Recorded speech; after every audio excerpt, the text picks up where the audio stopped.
100 दिन रहे, लोग भरम हम पर धरे, याते नीचे न। ये दोहा मैंने इसलिए सुनाया आप लोगों को कि आज के दौर में और रहीम के दौर में क्या है। रहीम दानवीर है, आधुनिक समय के, आज के समय के कर्ण कहलाए जाते हैं, ऐसा आलोचकों ने कहा। तो वो जब दान दे रहे हैं तो नीचे नजरें हैं उनकी।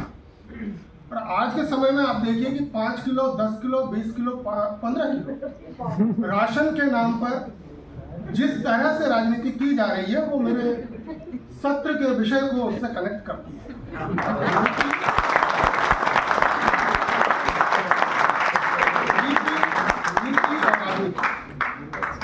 बड़ा सत्र की अध्यक्ष प्रोफेसर हेमलता महेश्वर, साथी वक्ताओं प्रोफेसर अब्दुल मजीद काजी साहब, प्रोफेसर सरवर खुदा साहब और सत्र का खूबसूरत संचालन कर रही प्रोफेसर कैक्षा एहसान। सभागार में बैठे प्रोफेसर हिंदी विभाग के अध्यक्ष प्रोफेसर नीरज कुमार सर, संगोष्ठी के संयोजक प्रोफेसर चंद्रदेव यादव सर और तमाम मेरे प्रिय अध्यापक साथियों और उससे भी ज़्यादा प्रिय विद्यार्थी कह रहा हूँ तो शोधार्थी इसमें शामिल है। बंकिम चंद्र चटर्जी, जिनके वंदे मातरम पर अभी 150 वर्ष पूरे हुए, तो सरकार की तरफ से बहुत सारे कार्यक्रम हुए। रहीम के हवाले से वो एक बात कहते हैं, उनका ये कहना है कि कवि संसार का शिक्षक होता है। अब जब जहाँ न पहुँचे रवि वहाँ पहुँचे कवि, तमाम तरह की जो लोक में चलने वाली बातें उनके संदर्भ से हम कह सकते हैं। तो कहते हैं कवि संसार का शिक्षक है, लेकिन नीति की व्याख्या करके वो संसार को शिक्षा नहीं देता है। कविता अगर सामने आ रही है और उसमें कुछ शिक्षाएं आ रही हैं तो इसका ये मतलब नहीं है कि संसार उन शिक्षाओं को ग्रहण करके अपने जीवन में उतार ले।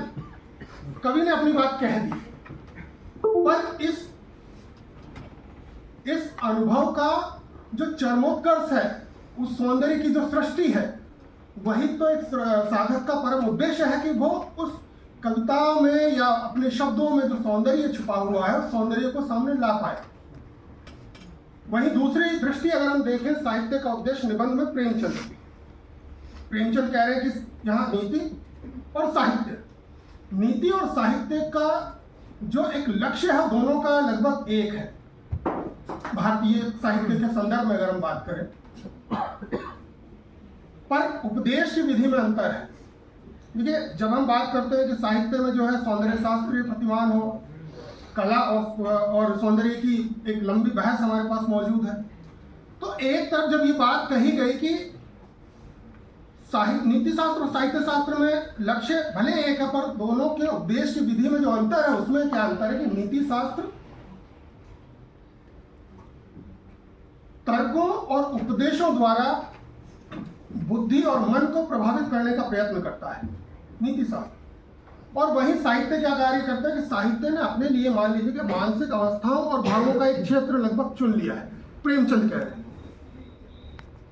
अब यहाँ ये बहस जरूर भक्ति और रीति के संदर्भ में आती है कि हम उस समय के कवियों को सौंदर्य शास्त्रीय दृष्टि से पढ़ें, लोक की दृष्टि से पढ़ें, या उनके समय काल, जिस समय काल में वो रह रहे हैं उस समय काल के अपने अनुभवों के आधार पर उनका विश्लेषण करें।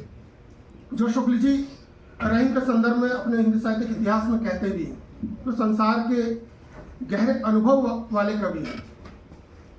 पर उसी लाइन में आगे जो वो कहते हैं कि उस गहरे अनुभव में भी जीवन की सच्ची परिस्थितियों के मार्मिक पक्ष को ग्रहण करके जो कवि अपनी बात कहेगा, वही जनता का प्रिय कवि होगा। और आज अगर रहीम जनता के प्रिय कवि हैं तो वो इसीलिए है कि राज सत्ता से जुड़े होने के बावजूद, एक अलग धर्म में होने के बावजूद, जब हम बहस करते हैं तो कहते हैं इस्लामी कल्चर है, वो भारतीय कल्चर है, और वही कोशिश करते हैं साझी संस्कृति भारतीय कल्चर। तो जब हम भारतीय कल्चर कह रहे हैं तो फिर इस्लामिक कल्चर कहने की जरूरत नहीं है। तो अब जिन अनुभवों के या जीवन की सच्ची परिस्थितियों की प्रस्तुति की बात आचार्य शुक्ल कह रहे हैं रहीम के संदर्भ में, उन अनुभवों को सामने रखना, कुशलता से सामने रखना, यही तो कवि का कार्य है। और इन अर्थों में अगर हम रहीम को देखें तो वो एक कुशल कवि ठहरते हैं। कुशल कवि, भले उनके व्यक्तित्व के दूसरे अनेक आयाम, एक दोहा और उसमें उस समय की स्थितियां और आज के समय की स्थितियों को अगर तुलना करेंगे तो आपको अभी के समय की राजनीति और नीति की जो सच्चाई है वो सामने आके आ जाएगी। खर्च बढ़्यो उद्यम घट्यो, खर्च बढ़्यो उद्यम घट्यो, नृपति निठुर मन कीन, कहू रहीम कैसे जिए, थोड़े जल की नींद।